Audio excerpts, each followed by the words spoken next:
Hey guys good morning welcome back to my channel. So आज हमारा plan थिला कि आम गाधे की पखाड़ खाई आज पल्लीश्री मेला बुलाया जीवु दिन में कहीं दिन में एत भिड़ न थाए से आम पखाड़ खायापी सब जिन रेडी करदेलु। देखो केते प्रकार आइटम सब खाई पीके आम बाहरी गलु पल्लीश्री मेला देखिए।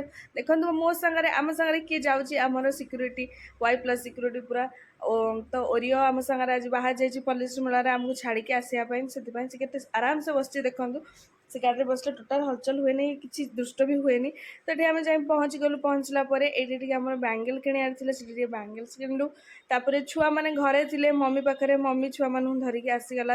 आम टे समय बुलाबुली करके लंच करने को पलैलु फूड फैक्ट्री से बिरियानी खाईदेलु। बिरियानी खाई सारा संध्या बेले पुणी बाहरी गलु। देखो वाणिज्य मेला एक गोटे स्टल आम बाकी था जोटा कि आमको जबार था।